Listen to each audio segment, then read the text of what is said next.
Kahit may lakad ako, sir, pagka usapang negosyo, sir, pwede ko naman i-cancel muna. Pero negosyo pa rin yung pupuntahan ko mamaya. Kaya lang, sir, nung sabi darating ka, kinancel ko talaga. Saan kayo galing yan? Lucena po. Lucena pa, ano? Quezon. Saan nyo itatayo ang negosyo? Bali sa harapan po nung bahay namin. Alam mo ang advantage ng pagiging rider ko, sir?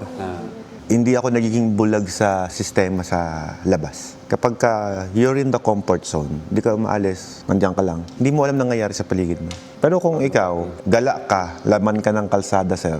Ako, sir, kahit sabihin mo na may kotse ka naman pwede ka namang mag-travel papunta sa place na gusto mong puntahan Pero iba pa rin yung nag-o-observe ka, yung bang nakamotor. Di ba? May mga komportable namang pwedeng gawin. Pero iba pa rin yung na-experience mo, yung na-experience din ng ibang mga motorista. Ngayon, pagka nakita ko na gano'n, nakikita ko yung mga pangailangan. Yun yung kagandahan nun. Same with the principle yan, sir, ng ganito. Ako po ay naging water station business owner muna. Inalam ko muna ang problema. Inalam ko muna ang sitwasyon. Ngayon, dahil alam ko ng sitwasyon, o di kung ano man yung maging problema sa tubigan mo, sir, kaya kitang i-assist. Kung magaganito yan, hindi ako nagbebenta ng produkto na hindi ko na-experience.